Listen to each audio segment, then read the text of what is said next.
First of all, thank you very much, not only for a warm welcome, but thank you, all of you, for being here and participating in this very important work that continues today and will continue well into the years ahead of us, because if we're going to make progress when it comes to things like climate change and social development and all of the other things that impinge on the way in which we think about our businesses and the work that you do here individually and collectively, we're going to have to stay at this work for some extended period of time.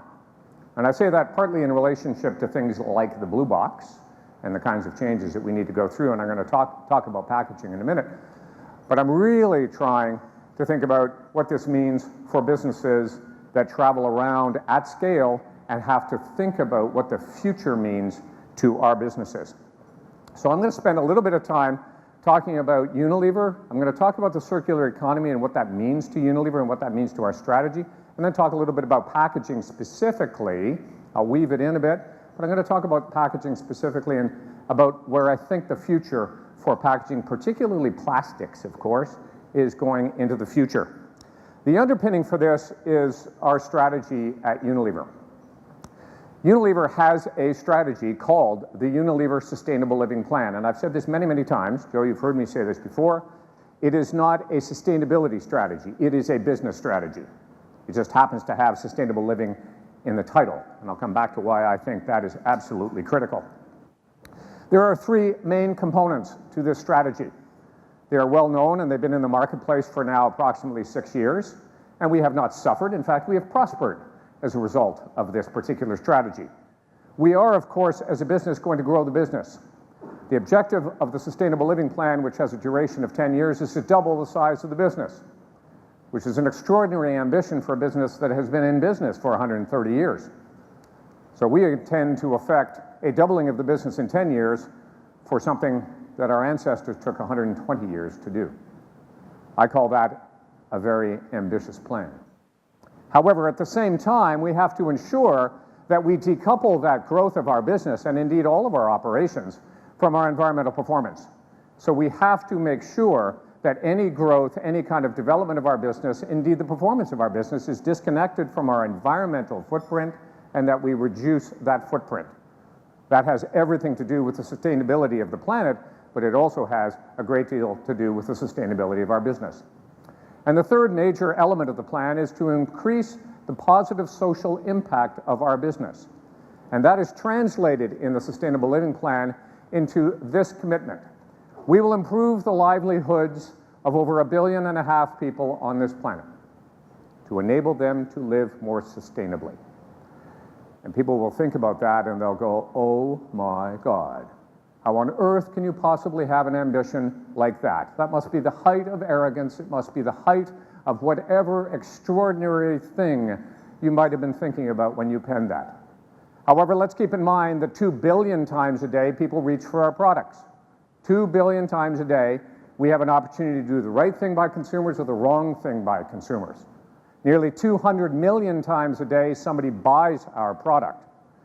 So the ambition to improve the livelihoods of individuals and communities in those areas which are related to how it is that we want to grow our business makes perfect logical business and sustainability sense. So improving the livelihoods of those individuals through the work of our brands, through the work of Unilever generally, and how it is that we touch everything from farmers all the way through to consumers, is essential to the longevity and the success of our business. No plan or strategy is worth its salt if you do not have anything to measure. We govern this plan by an independent board committee that is composed of independent directors advised by external advisors whose job it is annually to criticize, critique, and report on our progress against this plan. It would make no sense if all we did was lay out a series of goals and objectives and ambitions for you and then didn't say anything about that. We would reward neither you nor ourselves in that endeavor. So it is absolutely critical that as we proceed with the Sustainable Living Plan, we are in a position to say to the world, here is how we are doing. Here is how you can measure us in the marketplace. Here is how you consumers can measure our performance as a business. Excuse me. What does this mean for the circular economy? I said I'd weave packaging into this. Packaging is a resource. Of course, it's a resource for us. It's a resource for consumers. It's essential to our business. But this, today, is a resource that we need to ensure extracts maximum value as an input cost, but also value for the consumer, and then value as that property returns back to us. We effectively lend this resource. It is no longer sufficient for companies like ours to simply say, great, you made the choice as a consumer, that packaging is now yours, I am no longer responsible for it. There are constituencies out there that actually do continue to believe that. And they are very firm in their belief that this is not the responsibility of the companies that actually put this into the marketplace. We disagree with that for a number of reasons. One, economically, it makes no sense for us to pursue the old linear methodology associated with these kinds of products. Secondly, consumers are demanding it, and increasingly we as businesses see not only economic value, but also environmental value in driving better performance in this space. I'll come to some of the partners in a moment. Also, when I talk about packaging and the economics of this, please understand that every single second of every single minute, of every single hour, etc., we produce 1,679 pieces of packaging. Billions of pieces of packaging that are scattered all over the world. The notion that somehow we don't bear some responsibility for what that impact represents in the communities in which we are selling our products is no longer tenable. When we explained that to our employees in London, it was staggering, the reaction from the employees. Now, we have 178,000 employees scattered all over the world, but in our headquarters, the people that you would expect to have some degree of appreciation and understanding for the scale and impact of what it is that we do as a business, they were stunned by the impact of what that represents. They were equally stunned by the amount of cost associated with that packaging, and therefore the environmental impact of it if it is not handled properly.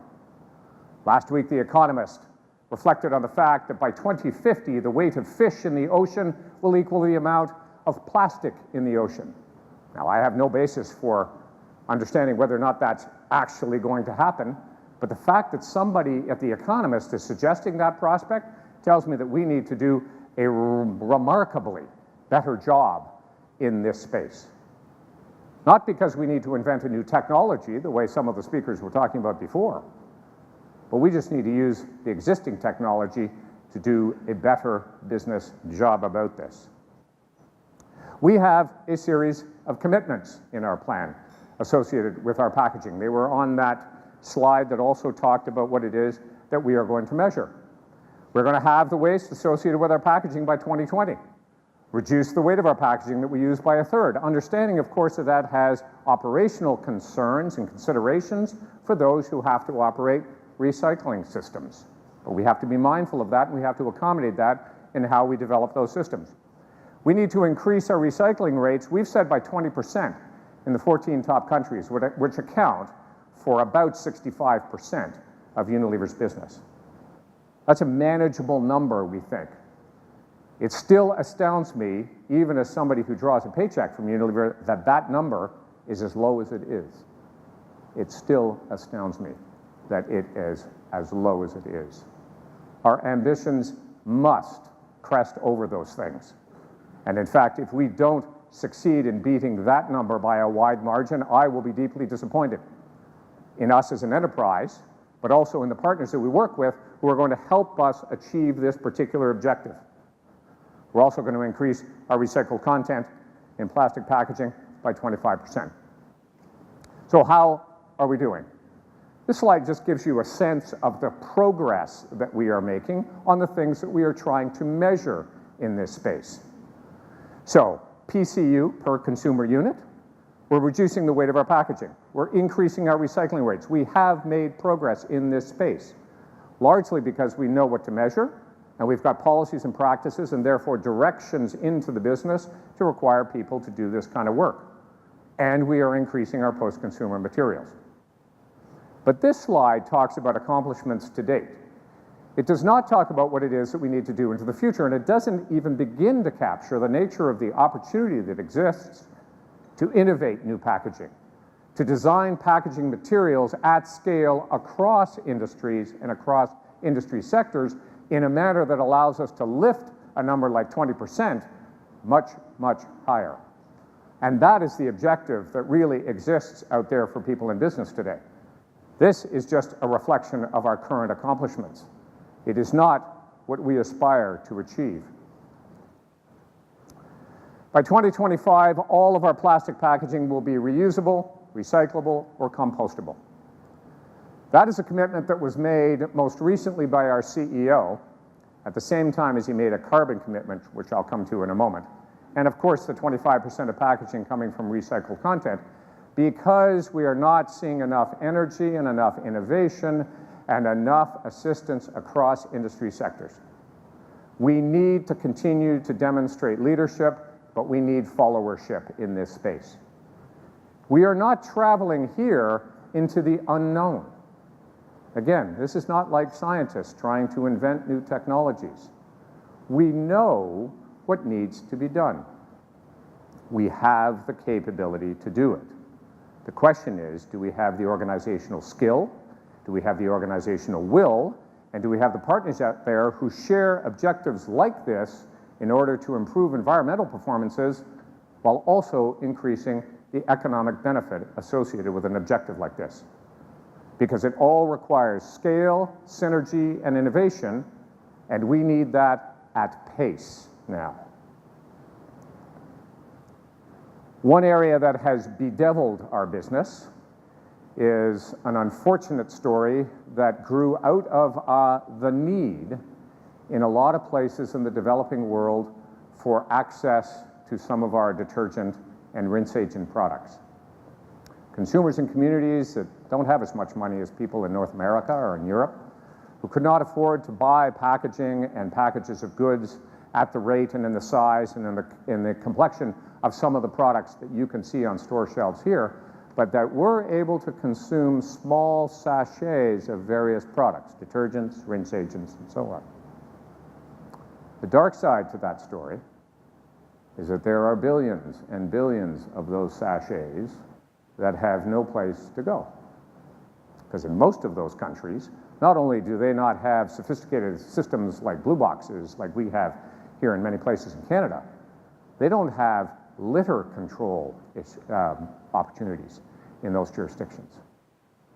So the dark side of exploiting an appropriate commercial opportunity is that we have inadvertently created a very serious environmental and social problem. So now we are working on a multi-laminate technology that we are going to launch in Indonesia that we hope will solve not only that problem, but will be technology that can be lifted into other jurisdictions to help with other multi-laminate packaging issues that we and others in the marketplace have. Why? Because new packaging formats are being invented all the time and they're being introduced into the system. But if there is not a technology to recover, first of all, collect and recover, and then process that material, we're creating a problem at the end of the traditional linear supply chain. And that is unacceptable to us and very inconsistent with the objectives that we've set for ourselves. So when we think about this issue, we no longer think about a linear supply chain. We can't. Because if we did, we'd just be dumping everything out the back end of our existing supply chains via our consumers. We need innovative thinking here. So we have a project ongoing with the Ellen MacArthur Foundation, which is deeply interested in the work that not only Unilever is doing, but also others are doing in this space, to try to come up with ways to get more innovation into this system, to get more industry players into this area. I'm perfectly happy to lead, but I'd prefer not to lead and not have anybody else around with us. Because we know, and you know, we're not going to get this job done if it's just us trying to do this. So we need to innovate with partners who can help us in this space. And they will help us design circular economy principles that can be communicated broadly throughout industry, throughout processing, and innovative and scientific communities to assist us in achieving these goals. And importantly, reduce all of those negative externalities that are increasingly beginning to impinge upon ours and your businesses in uncontrolled and misunderstood ways. In Canada, we are also participating with the Circular Economy Lab, with the Natural Step. Why? Because it's a very open, transparent, and effective way of getting a cross-functional group of people together to be able to talk about, in an effective way, what the circular economy is going to mean to us into the future.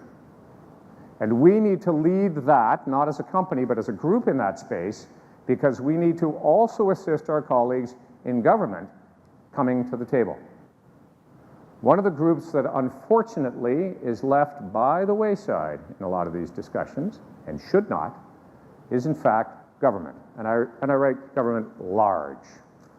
We spent most of our professional careers, for most of you who are my age, not you, Hannah, saying government's over here and they do that, and we're in business and we do this. That paradigm no longer applies to the modern world. And while we need to collaborate with the Ellen MacArthur Foundation, we need to collaborate even more effectively. Whether we're a consumer packaged goods company, whether we're a consultant, whether we're a scientist, anything else, we need to collaborate even more effectively with all levels of government who are the enablers in this area. They can block us by inaction or ineffectiveness, or they can enable this work in partnership with other actors in the community, mostly businesses. Okay? Finally, for us, fit for purpose means no more, no less. Okay? Modular packaging, if you need modular packaging. How do we utilize refills?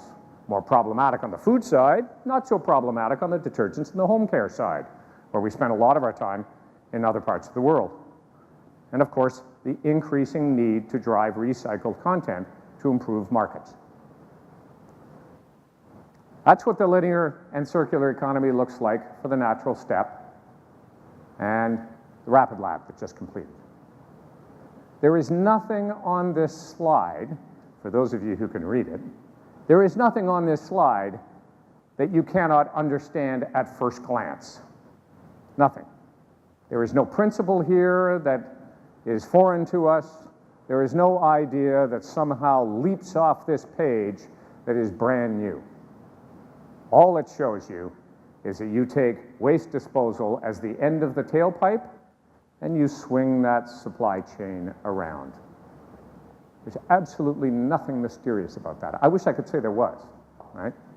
And then I'd be even more brilliant, and you'd be even more grateful, Joe. But there isn't. We know this stuff.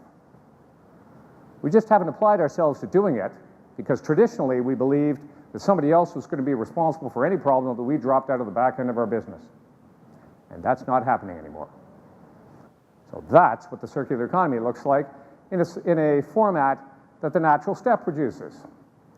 Well, miraculously, the government produces virtually the same thing because they're learning about this too. Importantly, because they need to understand how to legislate in this space to work with those actors in the private sector who are trying to enable this activity. They may use slightly different language, but the principles are absolutely the same. And again, there's no mystery in any of this. So this is partly me being polemical in the sense that really, I just want to encourage people to understand that there's no fear in here. We can do this, you can do this. This is a fundamental change to the way in which we think about our economy and the way we think about the environment. But there's nothing new in this. In Ontario, one of the things that enables the change that we need to effect in this area, and it's reflected in the new legislation that was enacted in Ontario just recently, the Resource Recovery and Circular Economy Act, part of the Waste Free Ontario Act, is the concept of extended producer responsibility. Now, this was a concept that wasn't invented in Ontario, of course, but the whole notion is that if I put something into the marketplace, like my packaging, paper or plastic, my obligation is to recover that and it's my responsibility to deal with it. I accept that responsibility. However, what I do not accept is an inefficient, ineffective system that was deliberately created on that basis. You go, ooh, who's he talking about? I'm not talking about anybody. I'm saying that the system that was developed before extended producer responsibility became a more accepted norm was one that was balkanized, was broken, and was created on a scale that does not suit the modern economic and environmental needs of the citizens of this province. I believe that has been fixed with Bill 151, the Resource Recovery and Circular Economy Act. We may not like all of it. There are elements of that legislation that even I would say, that's probably just not quite what I would have done. But broadly speaking, the intent and effect of that legislation is to achieve what other jurisdictions have already achieved. Namely, that producers, in this case, will be those who will remain responsible for that which they put into the marketplace. What we want to do is construct a system, with your help and others, a system that has scale, that has synergy, that has efficiency, not because the current system doesn't offer that, but because it is constrained. It cannot. The actors within it cannot do that. And we need to do this because, as is often the case, the view coming from Europe is showing us what is probably going to come at us in the future. And I hate to say that we're playing second to Europe, but oftentimes that parliament in Europe is able to produce ideas that, while people don't want to accept them at the time, generally speaking, tend to make their way into a common level of understanding. The EU Circular Economy Action Plan has got something buried in it, not so deeply buried, that is very important for us to consider. And to consider not just from a business or environmental point of view, but from an innovation point of view. In Europe, with the new rules, the whole notion of what you talk about as recycled is going to change. So if I want to claim as Unilever that my package has been recycled, I am going to have to demonstrate how my material that I put into a collection and processing system turned into a new product. And until I can show that, I cannot claim that it is recycled. The immediate impact is going to be that recycled statistics are going to go like that. They have to, by definition. The opportunity that this presents, though, the real opportunity that this presents to how it is that I innovate with packaging, how processors think about their investments, and how those who are going to create new packages out of that recycled content is, I think, very exciting. But it will only happen if there is scale, a degree of synergy, and a degree of collaboration with which we are not yet familiar. And that's where that encouragement comes in. That is what we can achieve. And Ontario has an opportunity, I believe, and Canada in particular, writ large, to be a leading jurisdiction in this space, not just waiting for Europe to come up with a rule which we will then adopt. A company called Canadian Stewardship Services Alliance, which I have the privilege to be the executive chair of, is trying to do just that, where leading producers are trying to generate the systems and the synergies across multiple jurisdictions in order to improve the efficacy of these opportunities. So we run the Blue Box programs in British Columbia, in Saskatchewan, Manitoba, and provide services here in Ontario as well. That is a change to how it is that businesses think about these things. Not all businesses, but a lot of businesses. That is a change to the way in which we are organizing ourselves. We are not just competitors, we are true collaborators. I sit at the table with Procter & Gamble, I sit there with Coca-Cola, I sit there with Nestle, I sit there with my largest customers, all contributing to a common idea.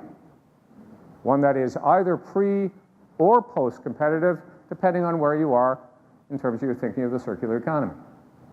So new business models, new ideas, generating new economic and environmental opportunities, and all of that is what we need to present for ourselves. Now, I have not mentioned he who should not be mentioned, because I find it now, today, very sad that we continue to chuckle when, who was the character in Harry Potter? Was that Voldemort? Was that the guy that, is that the one? Voldemort? He who should not be named? Okay, so there is a guy who should not be named. The guy who just pulled out of that Paris Accord, okay? I cannot name him. I should not name him, okay?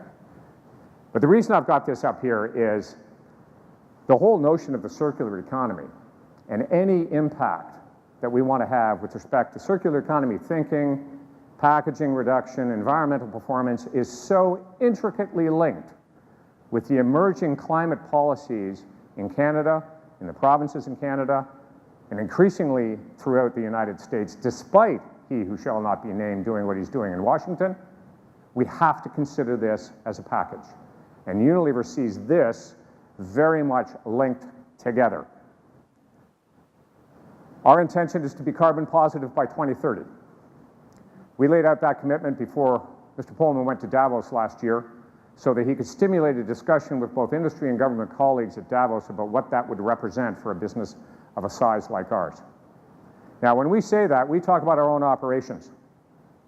And I have absolutely no doubt that sometime in the next 13 years, we will achieve that objective and then we will surpass it with renewable energy, with waste reductions, with water reductions. We will achieve that objective, absolutely. The problem that we've got is that in a business like ours, which is indistinguishable in this characteristic from any other business in our sector, is that nearly 70% of the carbon footprint associated with our products has nothing to do with our operations. Has everything to do with what you and I do with our products. How long is your shower? How hot is your water? Et cetera, et cetera. It has everything to do with the consumer's use of product.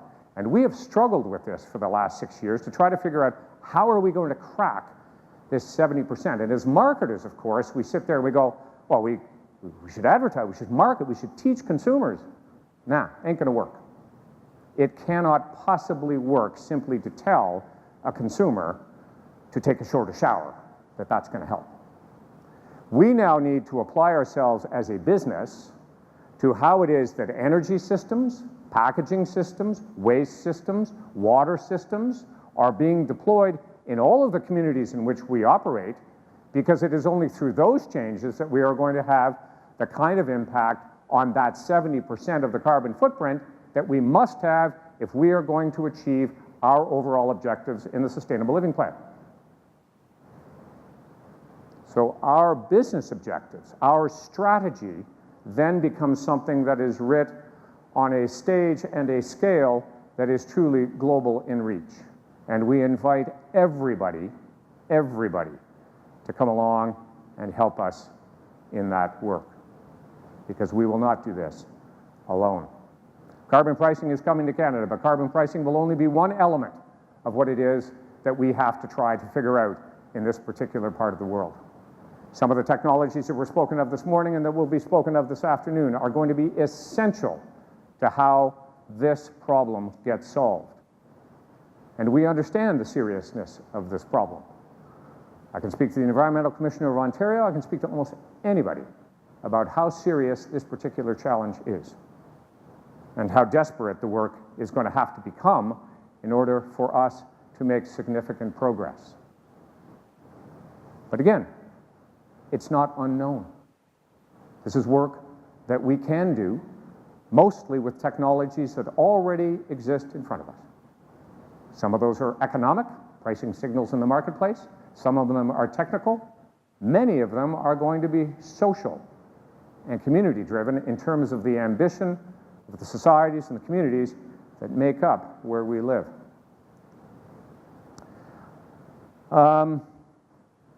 The line that is often used these days when Unilever speaks of the Sustainable Living Plan, and this has very European tones to it, it almost sounds English. We want to make sustainable living commonplace. You can almost hear Helen Mirren or somebody like that saying that, right? Okay? It's just a lovely expression. We want to make sustainable living commonplace, right? I'm having tea with you, Jeff, and we're making sustainable living commonplace, right? Okay? All right? I steal it periodically. We need to make living sustainable because the challenges before us are immense, but the opportunities and the possibilities that we can explore in order to make living sustainable for all of us here and elsewhere are very much in front of us and very much available. So thank you for letting me join you today, and thank you for letting me explain some of Unilever and my own personal perspective in this particular area. Thank you.